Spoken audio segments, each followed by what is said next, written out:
My name is Leroy Brown, and I will be your host tonight, and welcome to another segment of Bridging the Gap.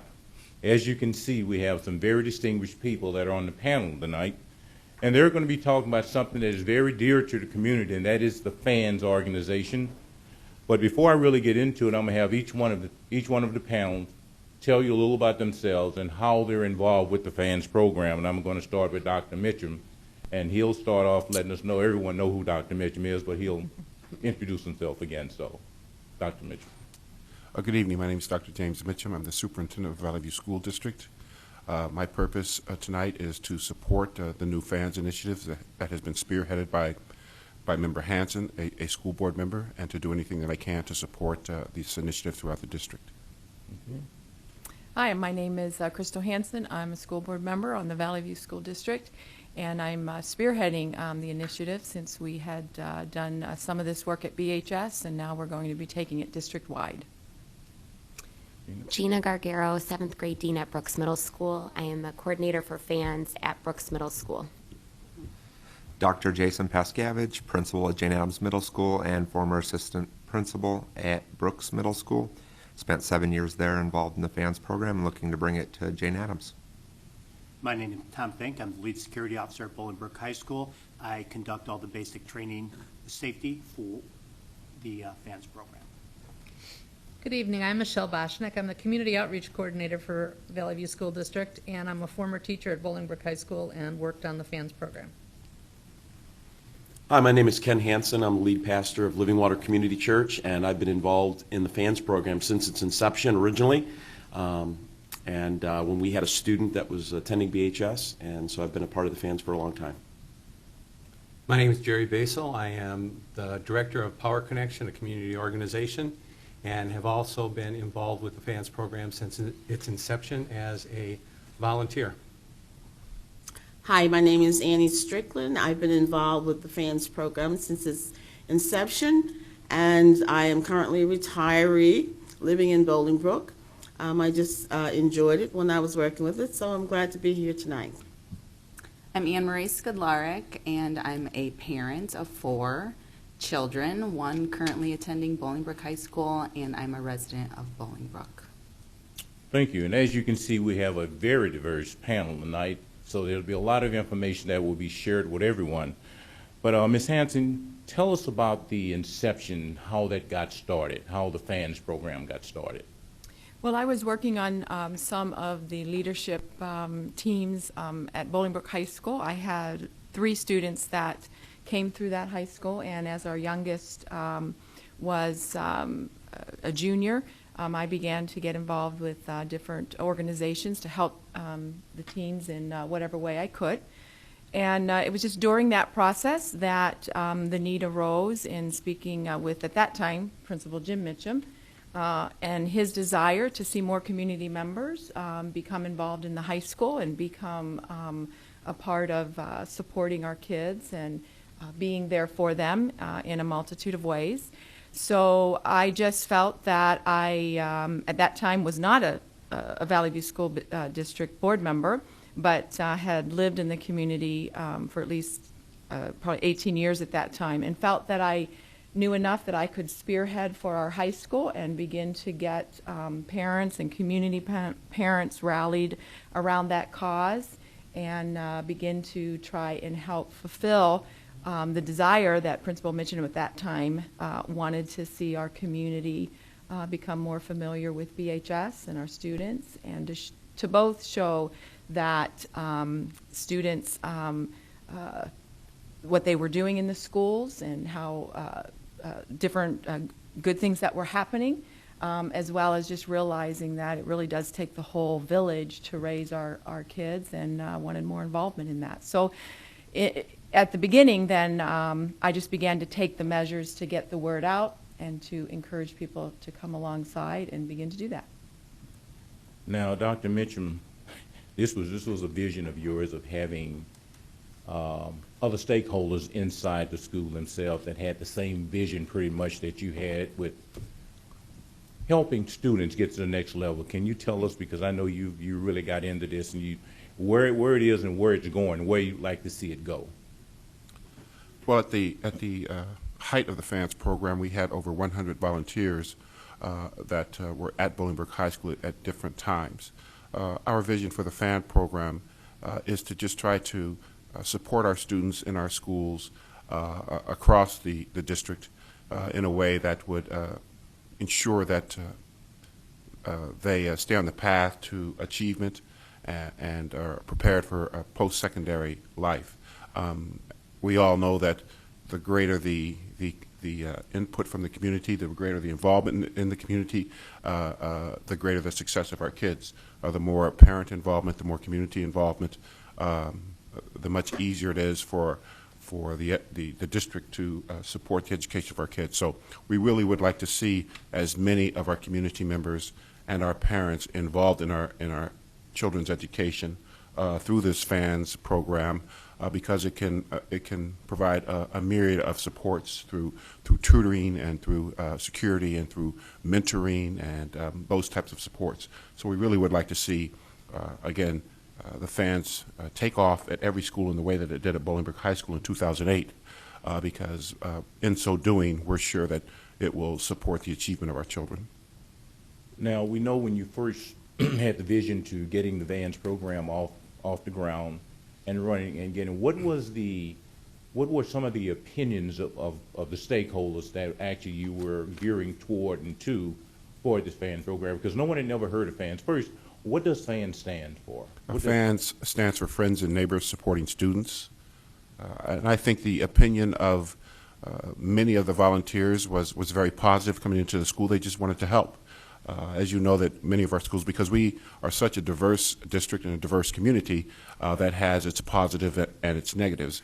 It also has its stereotypical notions, et cetera. So some people came just to see for themselves, to the degree Bolingbrook was a well-run school and had well-behaved kids, and was a good organization. So some people came out of curiosity. We had people as far as Naperville come.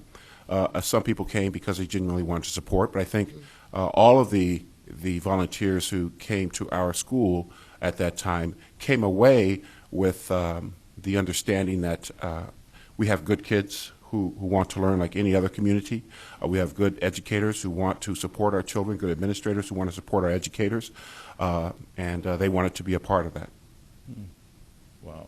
Now, Mr. Finks, because I'm going to be going all around. Mr. Finks, now, to be a fan, what is the process? What do you have to do to become a fan? One of the basic things is you have to go to the district and you have to apply in order to become a fan. We do a standard background check based upon your fingerprints. You have to have a TB test done, and then you have to enroll and be trained in the basic safety procedures of the district.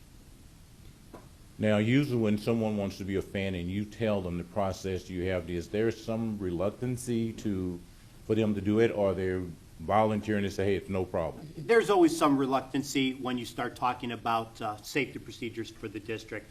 A lot of people want to come in and they think it's more like a field trip, that they just want to come in and hang out and leave. But we feel it's very important that the people come into the school really become part of that school community, become part of that fabric within the building. And having said that they need to be trained on what all the safety procedures are in the building.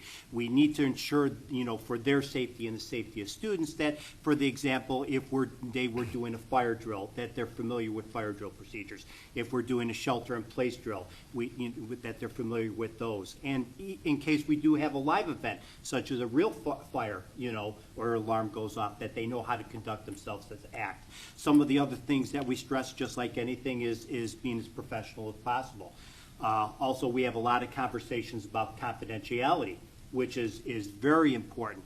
As people get inducted into the FANS program and they start to spend more and more time in the school, relationships and rapport develop with students, and it's very possible that the student might make some sort of outcry based upon what's going on in their personal life to that FANS member. So we want the FAN member to be trained of how to respond to that and to pass that information along to the appropriate people so we can then give the services to the student that we need. Ms. Gary, you've kind of revamped the fan program at Brooks School. How has it been?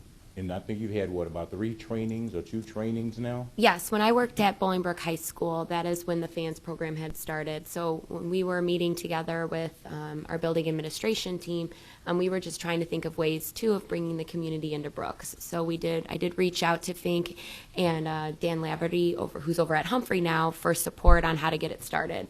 We've had a couple trainings now with Fink, where Fink and Leroy have come in to train some community volunteers, but most of the volunteers that have come in have assisted in the lunchrooms and are trying to become more involved in pushing into the classrooms as far as tutoring and becoming mentors. So we've had a positive reaction to the ones that have come in and assisted in the library and in the cafeteria and during hallway duty, and just, they are actually members of the community, so they were very interested in seeing a lot of the same kids that they see in their neighborhoods, and seeing them in a different setting at school. So it's been positive for those that have participated with it. Okay. Dr. Pescavage, now, you were at Brooks and now you're at Jane Addams. What are some of the roles that you see your fan volunteers being in?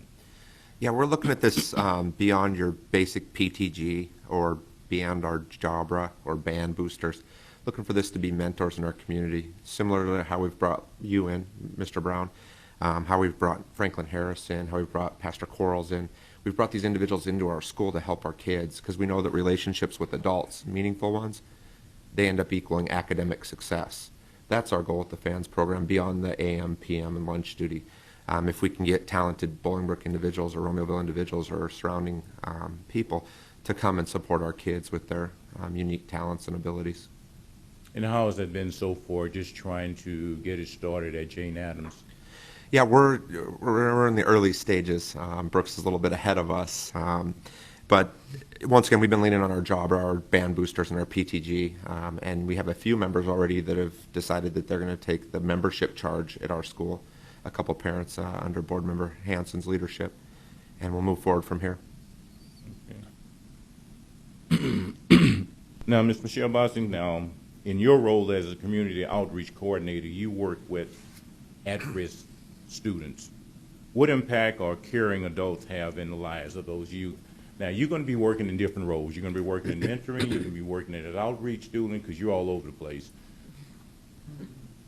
Well, I think that the most important thing that a fan has to do is be a caring person that's available to reach out to a student or just look for that student who's in need. And yes, the training is very important. The security needs to be important, the processes. But really what it boils down to after we get through all those is just being there for kids. I am lucky enough to go to all 21 schools, and each school has a very different personality. But one thing that I see everywhere I go is caring adults. And I would really love our community to come into the schools and just be able to see the wonderful things that are going on, and to just be there for, a few students who need some assistance. Pastor Hanson, now, you kind of bring the spiritual aspect into the FANS program, but there are some restrictions as to how you do that. What role does a pastor have in playing? Because I've seen you at Bolingbrook High School walking the halls. How do you deal with that on a spiritual level? Well, as far as my involvement in the FANS has been, I've just been like everyone else. I went over there to volunteer, to be present, because I think one of the most important things that people in the community can do is to show up, just to be present. And the thing that I enjoyed most in walking the halls, and I've always been in B-Wing. So over the last number of years, I got to know the teachers and the students in B-Wing pretty well. And I would be there on my regularly assigned times. And basically, what I did most was I just said good morning to everybody with a big smile and tried to set an atmosphere in there. And I think that as a Christian, one of my biggest duties, one of my biggest mandates is wherever I go to change the atmosphere. to bring the love of Christ, to bring a sense of peace, to bring a sense of calm, to bring a sense of joy to that. So, basically it was pretty easy. What I did was to just be in the hallways, walking up and down, watching for certain things. But more importantly than that, just smiling. The kids are in there, it's early in the morning, who knows how much sleep they've gotten, if they've eaten breakfast yet. And you just want to be joy-filled when you're in there, and you just want to encourage them. So basically what I did was I was in the schools encouraging. Obviously, I'm not in there to do any proselytizing or anything like that. It's not what it's about at all. I was in there simply to encourage kids, encourage teachers, just change the atmosphere by my attitude, and help to make the atmosphere there better. And hopefully, those of us that are fans volunteers, we were able to do that, I think, pretty successfully. We would get lots of comments. I remember one of the custodians pulling me aside after we had been doing this about 3 or 4 months and saying, I don't know what you guys are doing, but keep it up. He said, the atmosphere here has changed. He said, it's just more joyful when you people are in here. And that's basically what we wanted to do. So how do you transfer that over to the actual volunteers that are looking to become fans? How do you bring that religiosity into their aspect of being a fan? In the same way, letting them know that they're not there to minister to the children. Yeah, I don't think it's about religiosity at all. I think the message that we want to communicate to people is, hey, come volunteer and bring your A game. And your A game is bring a great attitude. Come looking to make a positive impact. Come looking to just, input, to invest in these students. And it doesn't take a whole lot. I think some people say, well, what would I do? I don't, maybe there are people that are watching this program and say, well, I don't have a lot of talent to give. I don't have a lot of this or that. Again, presence is key, because we have lots of students that's the one thing that they would want more than anything else, is someone just to pay attention to them. They want somebody's presence, because maybe they're coming from a home where they don't get any attention at all paid to them. And so someone standing in the hall, someone volunteering to mentor them, someone willing to spend any amount of time at all to acknowledge their very being, could literally change their life. To know that there's someone that cares. There's someone that actually smiled at me. There's someone that took time to invest in my life. And I think anybody can invest in somebody else's life. You don't need any special skills and talents to do that. I think Michelle said it best. You just need a caring heart more than anything else. Yes. And that's what I would encourage people to do. Just volunteer and just love on kids. That's the number one thought that I have when I go into the school. I just want to be here to encourage and love kids.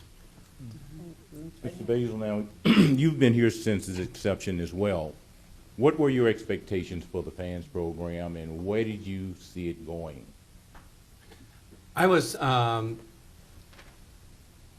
the longest time, I was a youth pastor before I went to run Power Connection. So I've always had a real heart for young people, for the teenagers. And one of the things that I was excited about doing is just being in a place where I was there. My presence was there. And like Ken said, it's just showing them that somebody cares about them, that we aren't being paid to be there. So that makes it an extra special thing also. Mm-hmm. These people are taking time out of their own schedule. They're not being paid. That adds a little bit more weight to what you are doing and what you're trying to accomplish.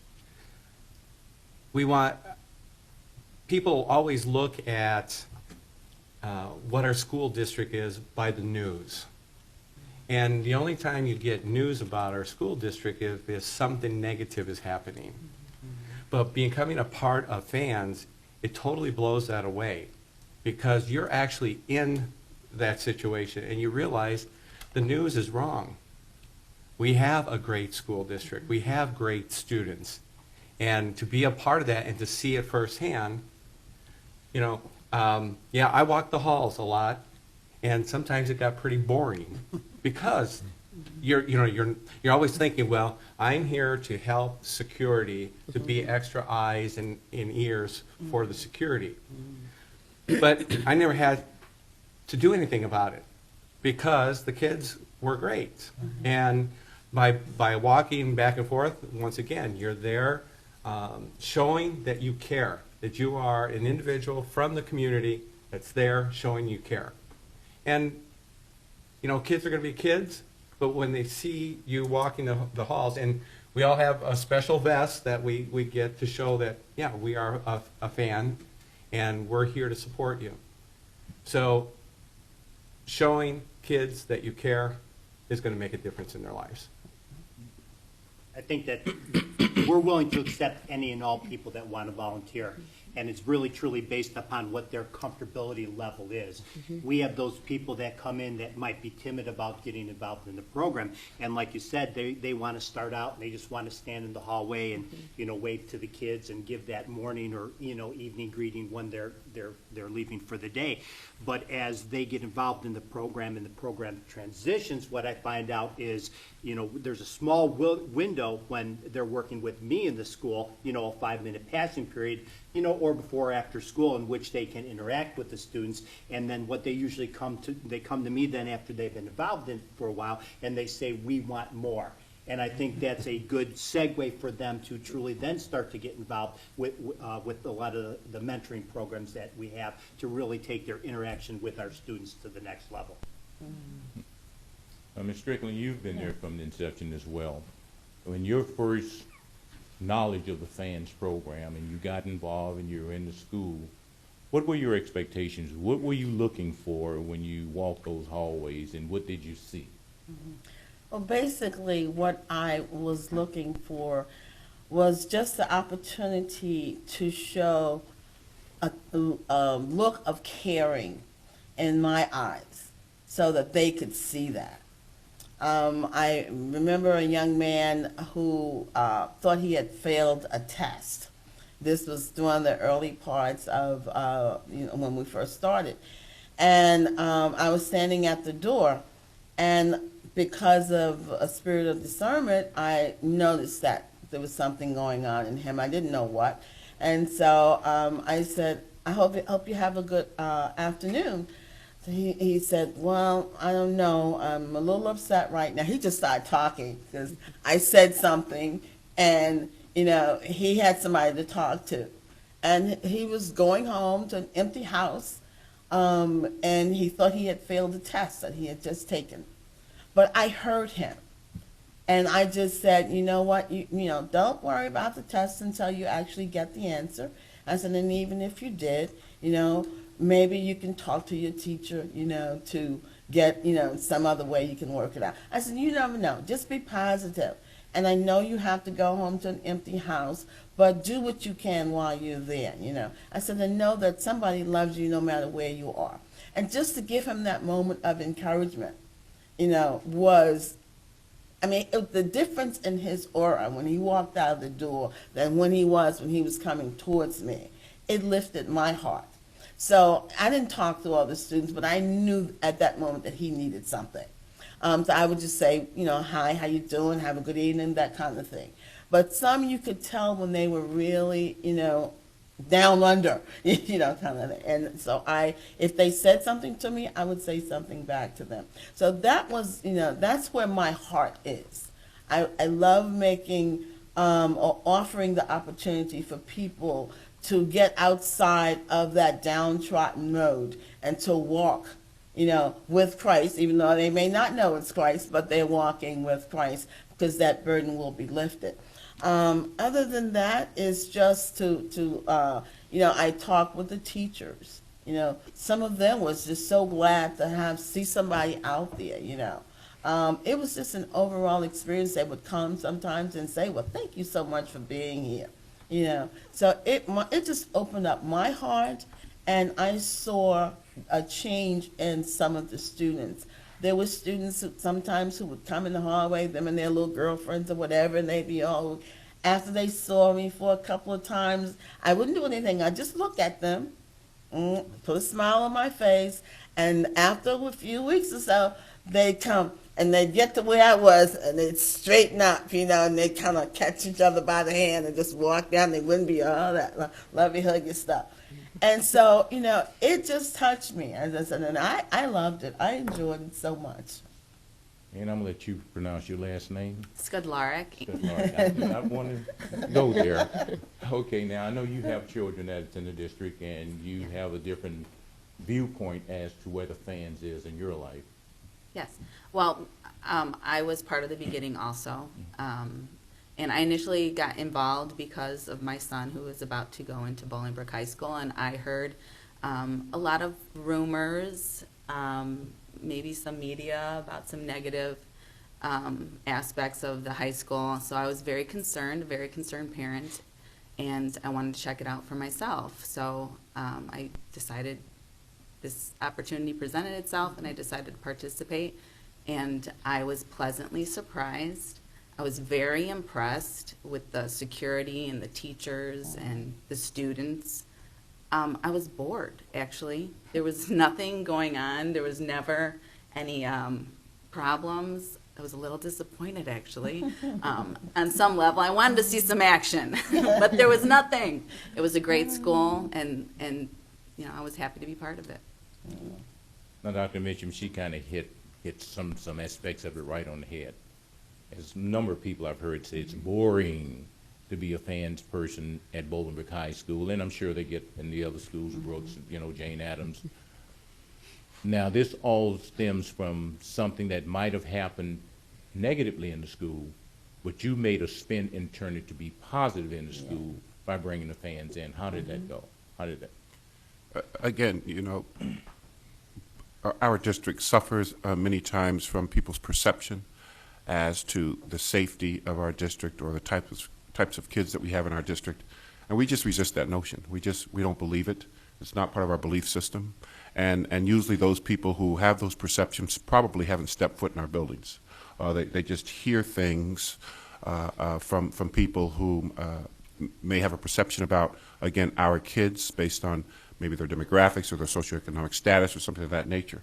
And so, the purpose of fans is not just to dispel rumors about our district, but it really is to support our kids. Clearly, we want to increase the achievement levels of all of our children.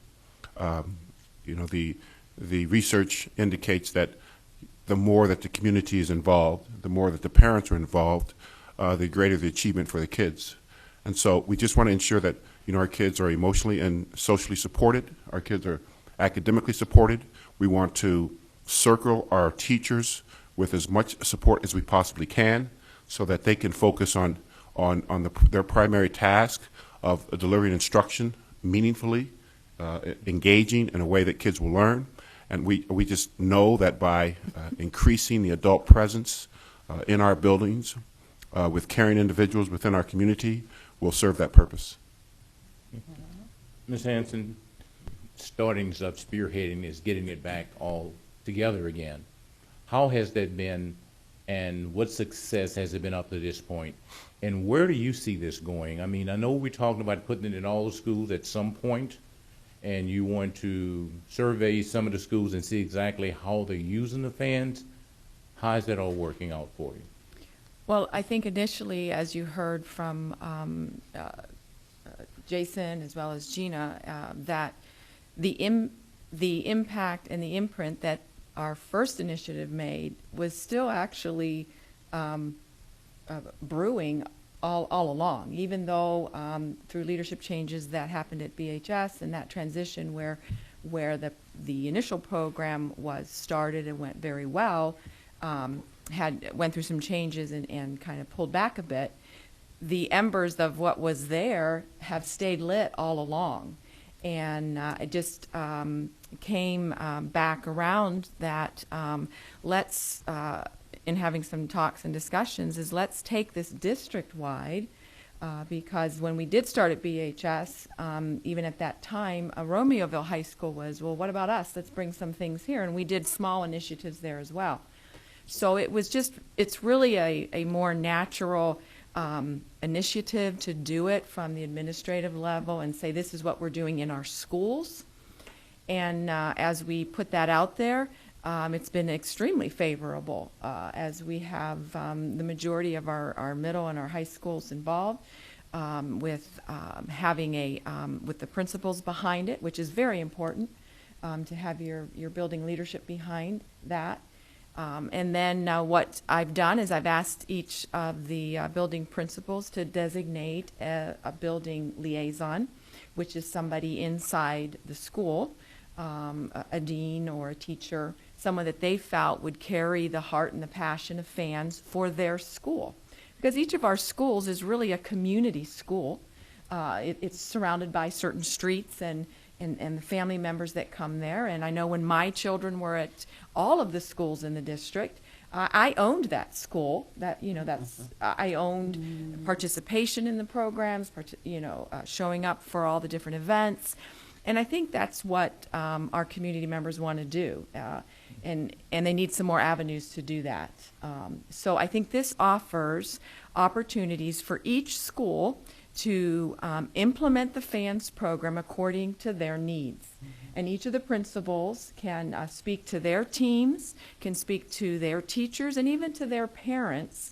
And they can brainstorm together as to what are the needs that we have here that our volunteers and the community people can assist us with, can help create that environment where our children begin to realize that a community is behind them and with them and for them, as well as being in some very practical situations where, some helps are needed for whatever. And we often see that so much in our elementary schools. Moms are always involved, dads are involved, whether it's, being the home, being the helper in kindergarten. I remember I was with all of my kids helping in the kindergarten and getting things ready for the teacher and assisting and doing parties with them and then going on the field trips. And somehow when our kids go into middle school, granted, they don't necessarily want us around as much, but we do see that parent involvement begin to drop off. And then when you go into high school, it's not there hardly at all. So that's why we are focusing on our high school and on our middle schools, because that's where the greatest assistance is. Because in our elementary schools, parents are there; they are on site, and so I think overall the excitement is here in our buildings, in our teachers, and I do believe the excitement is in our community. And we are having parent liaisons rise up and said, "I'm ready to do this. I've heard about this program. I want to be a part of it." And then we have some other parents who have been very, very involved, who are like, "I'm on for this program now, and we'll keep it going." So in having a building liaison, which is on the inside of the school, and a parent liaison, I felt that was what brought the success to BHS.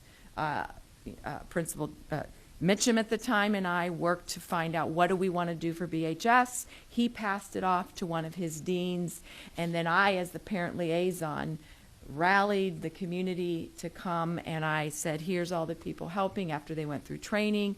And then at that time, it was Dan Laverty at BHS who then spearheaded everything on the inside of the building. And I think that is the model that works for this program. You have to have a building liaison, somebody who's on the inside of the staff who can assist with what needs to be done and the ideas, and a parent who can go out and meet the parents at different functions and rally that cause. And when those two things come together, I think what we saw, over 100 volunteers showing up at the high school, 1 or 2 hours here or there over the course of those couple years that we did that, it was very successful.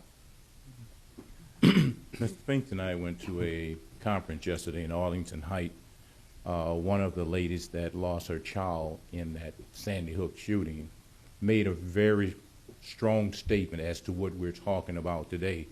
She says schools need to invite the community into the schools so they can see what's going on and then give some leadership to those young people that need help. And Tom and I look say, Valley View is doing that with the FANS program. Now, Gina, in Brooks, what other roles do you see the fans playing in that school? We have a lot of members that have one in particular that is a former teacher. He's a retired teacher, and he has a daughter that works in the district. He has been sharing with us, and I believe when he had the training, he shared it with you and Fink as well. He really wants to get involved mentoring, and a lot of our different fans that have reached out to us, the question comes up of, yeah, I like the nuts and bolts of, being in the hallway and being in the cafeteria, but he really wanted to reach out and be a mentor for, our young men in the building, which is a need for us, and I believe it's a need at Jane Addams as well. So just to hear that was just, the second he walked in, he was like, when can I start as a mentor? He's like, this is great. I like all this, like, yeah, the cafeteria, it's loud. Of course, I'm like, yeah, it's a lot of children. So, but he was like, when can I be a mentor with them? And I guess from my understanding is he works, volunteers in the community. So he recognizes a lot of the students at Brooks, just living in the neighborhood with them, and they recognized him, and they were just ecstatic that he was there, and that, he was like, can I give high fives? I'm like, I hope you give so many high fives. So he was, and I just think that a lot, once they, like it's been said, once they come in and they get through the process and the motion, I believe that, any fan that will come in there will see after all of that is out of the way, and they can kind of rest easy that, the schools run appropriately, they want to start mentoring and getting their hands in tutoring and helping out in the classrooms. And we reached out to our teachers and let them know we're going to be having a fans program. If you would like assistance in your classroom, and of course, a lot of the teachers, I think about 90% of them were like, yes, yes, yes, yes, yes, yes. And the gentleman that is working with us now, was an ESL math teacher, so we have the ESL program at Brooks, so it's like perfect. So they all just want to know when they can start being a mentor, what steps do they have to take, and whatnot. So it's very warm-hearted to hear that. Okay, Michelle, now this is kind of on your level. Mentoring, there's two aspects of the fans program, am I right? Now, the mentoring part is what you're really involved in. How does that differ from what the fans just walking the hallways being a presence? Well, mentoring is more of a personal relationship with a single student. There's actually two different kinds of mentoring programs that we have in our district, and one is a community-based mentoring program where a mentor works one-on-one with a person, which is more like the model of Big Brother, Big Sister. And then we have school-based mentoring, and we have many, many different variations of that within the school district. But I think that a lot of times people come into the school and they doubt their own gifts, and once they realize that, hey, these are just folks just like you and me, and I can talk to kids, and I do have something to say, and they like me. So, I mean, it's, not only is it about service, but I think it's about responsibility too. We have all these wonderful children in our community, as we do everywhere, and we as adults owe them something. And there's a lot of research on this, talking about what are the necessary things for children to really succeed.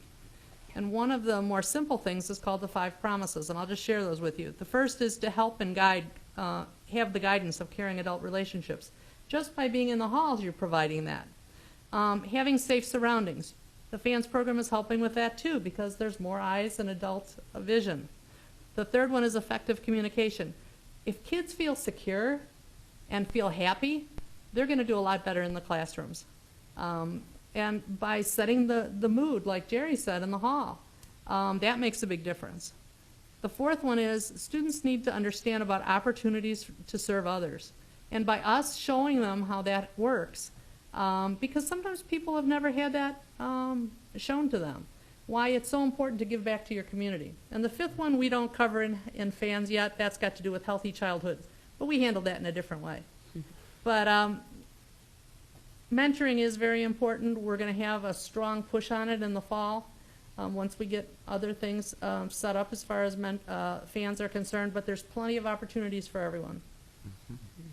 Now, in the fans program, when there is a training, there are some do's and don'ts that we tell the fans that they should not be involved with.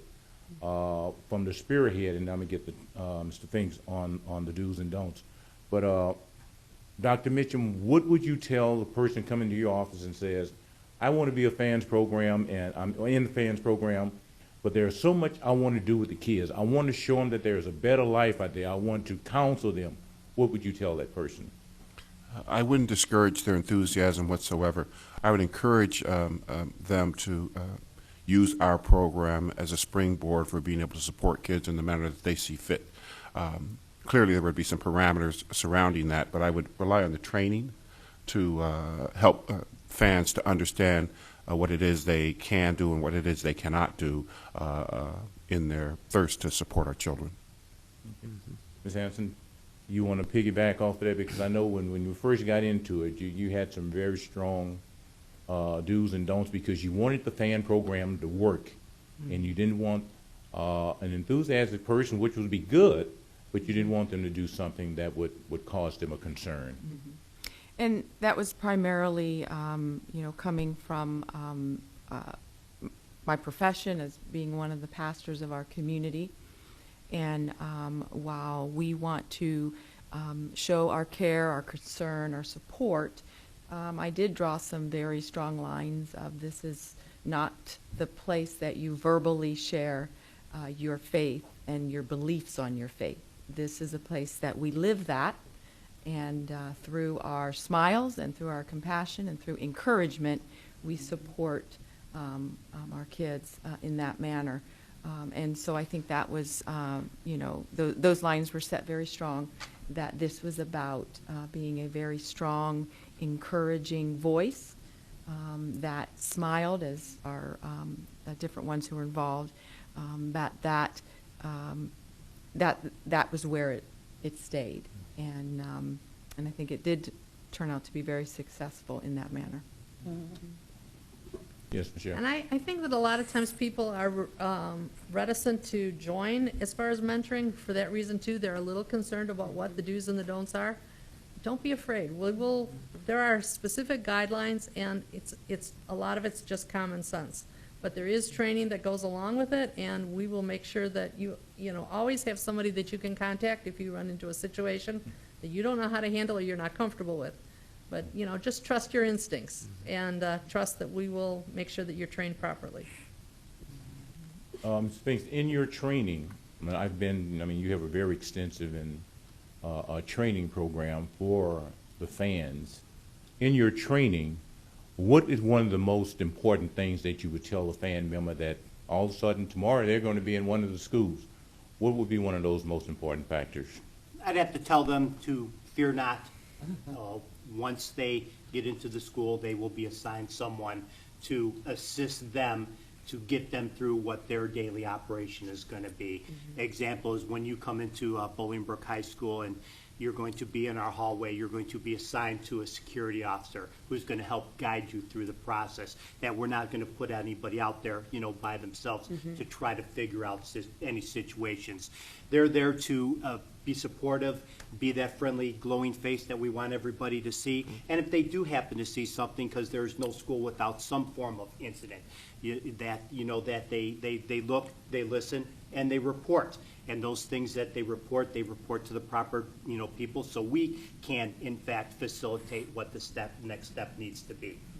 So it's very important. They're not there to discipline. They're to be that moral and support and that guidance and that mentoring factor. Being a mentor through example, I think, is very, very important in our community. Just the community coming in, like we've all talked about, for them to see the community respects them and supports them and wants to be there for them. And I think that the message that truly does send, because so often our teenagers don't feel respected, or they don't feel valued as a person, or that adults will treat them more like adults as they are becoming more mature, 16, 17, 18. And I think that adds so much into the self-esteem of our students, is when we have the program well laid out. And we did have that BHS. You were met at that security station. You got your assignment for that day. You went, you know, and performed all of that. And I think that as the students saw that whole picture unfold day after day after day, I do believe that they begin to realize that adults are there to be adult with them and help them in even their self-esteem and respect to them. And I think our society needs that. We need to be more respectful to our teens and allow, you know, giving them the opportunities to grow in respect. And I think this whole program offers that as well. The one thing I also think, to add to what Crystal was saying, is that the students they want to know that you are there and that you care. And so when they see you respect them, when they see how you treat them, they take it in. It becomes a reality to them. It's like, you know, okay, they're just not here, you know, for a show. They're not just here for words. They're really here because they care and because they're willing to walk alongside with us. And you want to piggyback on that? The only thing that I keep thinking about is being part of the community and being involved. And I hear a lot of parents with complaints of this problem or that problem. And my perspective is that you just need to get involved. You know, we need to be part of the solution, not part of the problem. And the community, the kids, these are our kids. This is our home. We need to take ownership of it. And we need to do something, be a presence, even if it's simply as that, or if you desire to go further, be a mentor. Just do something. I think sometimes we feel like we're too busy. We got so many things going on, you know, this would just be one more thing. But to realize that this is probably one of the most important things, because when you give back to your community, when you give back to the kids of our community, you're giving back to the future also. You know, we always say that they're our future, but they cause our present to be either good or bad. And so if we're able to give, and it doesn't take a big commitment. It doesn't mean that you got to be at the school 8 hours a day. Whatever your commitment level could be, if it's just 2 hours a month, that would be your 2 hours that you're giving back to the community. And it will make a difference. Yeah, and if I could add to that, you bring up a nice example. We currently have a Tuesday and Thursday volunteer tutoring program at our school where nobody's paid, including the teachers, and they give up their time from 2:45 to 4 o'clock. And 2 Bolingbrook High School kids walk over every Tuesday and Thursday after school to tutor our kids. And it's amazing to see the smiles on the kids' faces when someone not in their school is helping them. They just resonate to them, and they're like, oh, I want help from another person or an individual that's not necessarily my teacher all the time or someone in the building. That's definitely a way we'll use fans next year. I haven't elicited parent volunteers for the tutoring center because we're just getting it started, but that would definitely be something. And you don't have to be a mathematician to help out with tutoring. You just have to be there. Smile, like you said, play your role. That'll be, one thing that we do. We have a 3K run coming up next Friday that you can sign up for on our website for our school. There's another example of something we'll use. It's a glow run. We currently have about 20 volunteers that have already signed up, but it's not formalized through the fans program. That's the stuff we need to do, is where it's more formal. So the parents are there and they're willing. It's just formalizing the process and becoming something bigger. At this point, you have a PowerPoint that they're going to put into this program, and it's going to give a lot of information about the fans program. I mean, a very, very good PowerPoint that you put together, because you almost have to pay somebody not misunderstand what the fans program is all about. And can you speak to that somewhat, because they're actually going to put this into the program itself? I put the PowerPoint together to basically take someone who would ask very simple questions. What is the fans program? where is the FANS program? How do I get involved in the FANS program? What is expected of me as a FANS volunteer? And what are the steps? So primarily this presentation will walk somebody who for the first time is finding out, oh, there's a program I can be involved in, and take you through a little bit of our history, state our mission, which is basically gathering community members to come alongside of our students so that they will succeed more in life, succeed in relationships, and have opportunities for their future extended to them because adults around them are caring for them. Right to the point where we have a slide here that gives the schools that are involved. We have our contact information. We also have the primarily 3 easy steps because sometimes people get overwhelmed and it's just simply a TB test, a background check, and our one-time informational training session that is needed by all of our volunteers in order to enter into the program and do what is necessary to ensure that we follow the law as well as health and safety issues in our buildings. And then we also have listed upcoming 2 of our training and information sessions that are listed as May 23rd, 6 p.m. at our administration center in Romeoville, as well as June 20th, 6 p.m. at our administration center. And so all the information is there for someone who is ready to volunteer to find out what FANS is, how they get involved, and have an idea of these are the schools that I can become involved with. I told you this show would go real fast. Dr. Mitchum, can you sum this up in about a minute as to the FANS program and where you want it to go? It's kind of hard for Dr. Mitchum, but No. 1 minute is a challenge for me. In summation, I would just like to encourage those in the community who are interested in supporting our kids in our district to sign up for this FANS program. It really is a great opportunity to support our kids, to show them that we do care, to show them that we are interested in their future, to show them that we are interested in our community, we're interested in their education, we're interested in their well-being, because I know that the more we get the community involved in our kids, particularly through the FANS program, the better off our kids will be. Kids nowadays are facing a multitude of challenges. I shudder to think what it would be like to be a teenager today. Today, not just in our community, but across the country. Suicidal ideations are up. Depression is up. The need to engage in rigorous academic curriculum are significant factors. Families that are broken apart, people who have lost their jobs as a result of the economy. All of these things affect our children, and they affect our children significantly, and they affect our children differently. And so, children come to us with many things that concern them, and therefore we need many people with many different skill sets available to our kids to support our kids.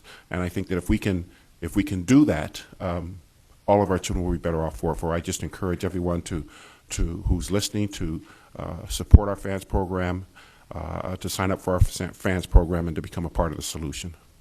Wow. Well, I want to thank all of you for being here tonight. As you know, these are caring people who cares about children, cares about the welfare of their children.